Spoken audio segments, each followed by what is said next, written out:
Whew, I'm feeling it right now. It is Thursday night, and what's on my mind?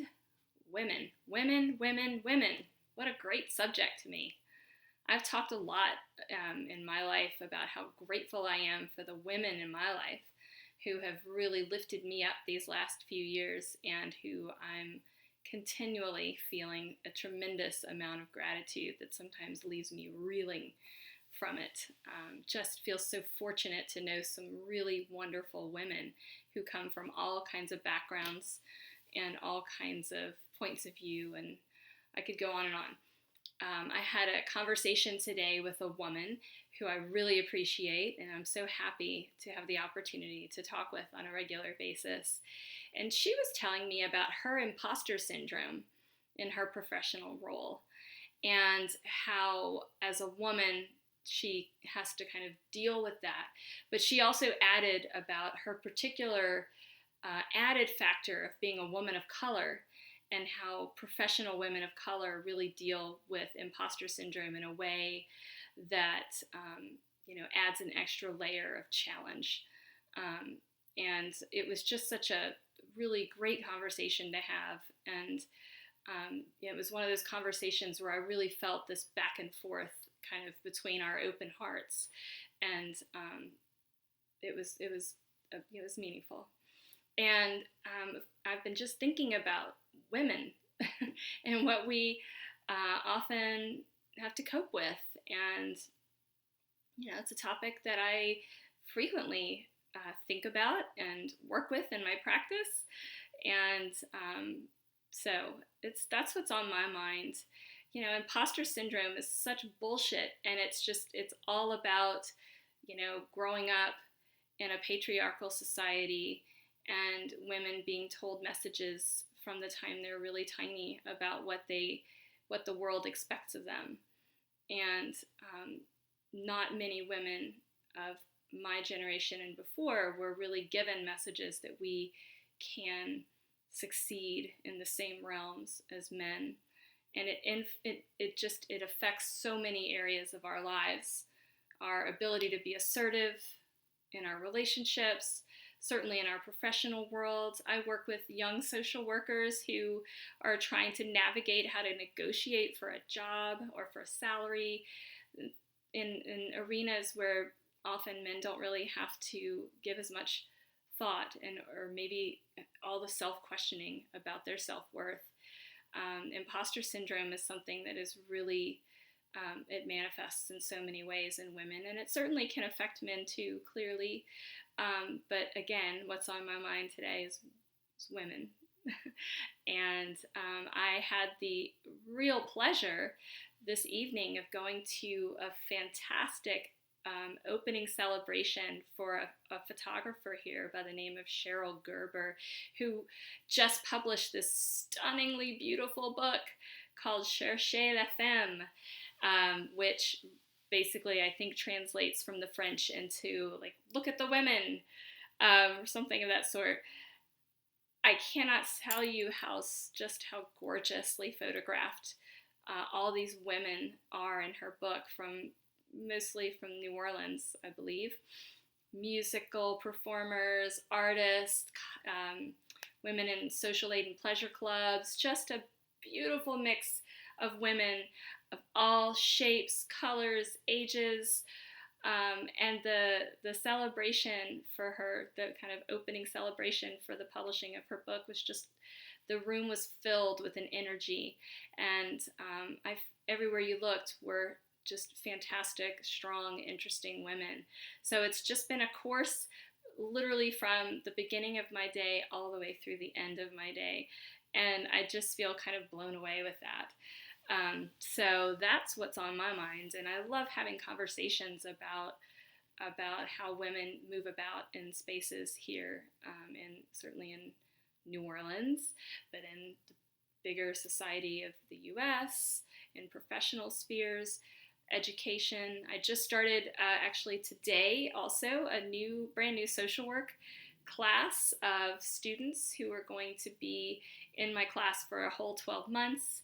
And social work students are often women, and I love doing my best job at trying to mentor new social workers, particularly women, as they grow in they do a year-long internship in their social work program, and I supervise that and teach them along the way. And I love talking about assertiveness and creativity, and trusting your inner voice, and all of those things that I think, are really vital to women who are about to launch into, at least in my world, a professional social work role.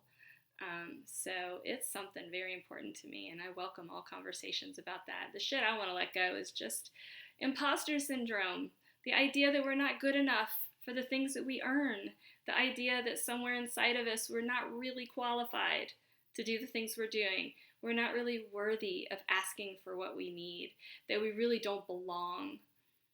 And I just want to say, F that. We must do our best to fight that idea. So that's where my head is, and I'm feeling really inspired by women today. So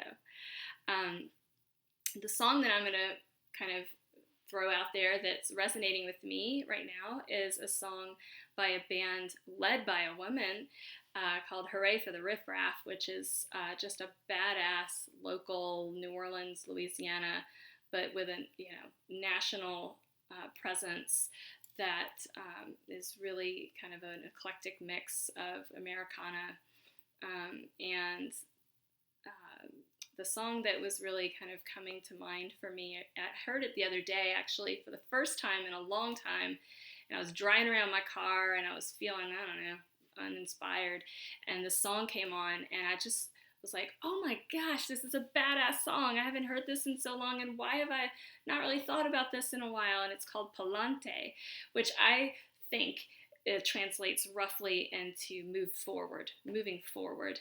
And the song is like a battle cry for all kinds of people who've been marginalized. And it kind of starts out from a feminine point of view and then kind of goes into other marginalized sectors, as she says, move forward, move forward, move forward. And it just rises to a level that's just pretty superb. So it just seems perfect for my brain right now. And if you have not heard Hooray for the Riff Raff, I highly encourage you to check them out. And the songwriter's name is Alinda, rhymes with Melinda, which is kind of fun. Whatever, maybe not fun. But anyway, so Alinda Segarra and Hooray for the Riff Raff and Palante. So I'll post that to my Day 1 2020 Spotify playlist and my YouTube playlist. The kind of practice that I want to do tonight is another mantra practice, but it's one that was shared with me by a powerful woman, the same woman I was talking about yesterday, who has been working with me on some other therapeutic endeavors, and so I will give her credit. I'm again not going to name check her here, but you can DM me on Instagram, Day1 2020, if you would like some more information about her. But this is something that typically I would do standing up. So if you want to do this, this particular practice, I would actually encourage you to stand up and feel your feet on the floor. Take your socks and shoes off and just ground the heck out of yourself and just feel your feet under the floor. And you might even want to kind of sway side to side gently and just kind of, again, feel that presence in your body. And then, you can close your eyes, but obviously standing up and swaying and closing your eyes may not be the best idea. So you don't really have to do that. But the point of this particular meditation is it's really more of a practice than a meditation, it's called a soul seed worthiness practice, and it's really just about tapping into those things that feel strong and worthy. And anybody who's kind of neglected themselves or who feels like they're an imposter or is really self-doubting, this is a nice thing to do on a regular basis.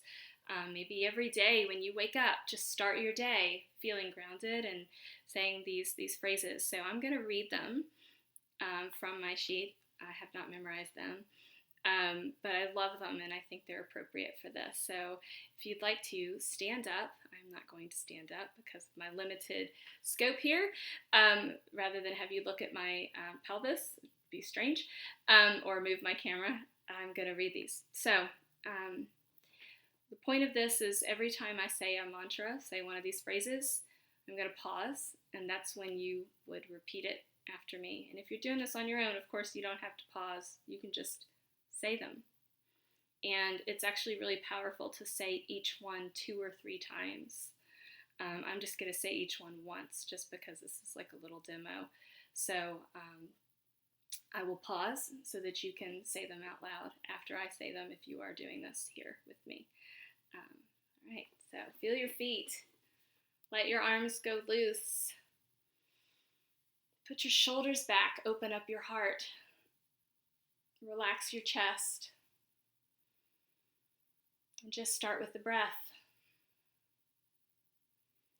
If you're standing up, you can really use your core to bring that air all the way down into the bottom of your lungs and push it out. Get a little tension relief with each breath.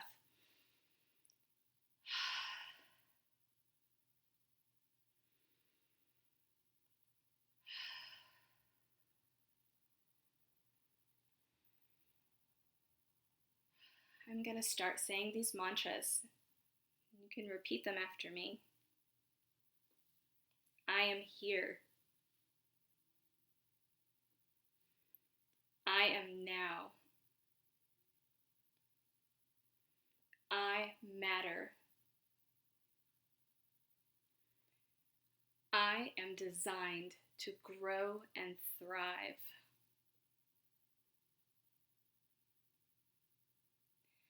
I am worthy of feeding my needs.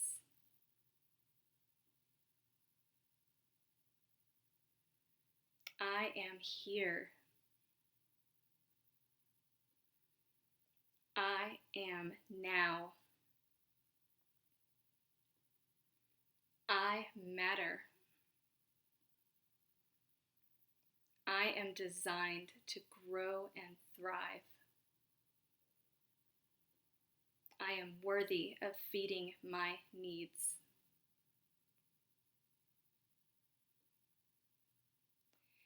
At the end of this little practice, you can just have some open-ended mantras, which I love when I do this because every day is a different set. So I start by just saying, I need, and then I fill in the blank. So if you're going to do this practice on your own, try that a few times until you've run out of the things that come to mind that you need. So, what do I need? I need peace. I need equality for women. I also need dinner right now. Clearly I'm being silly, but it's really powerful to end this practice just by stating some needs. Just choose 3. I need. All right, well, as I mentioned, I need dinner, so I'm going to go have some dinner. Thank you for listening.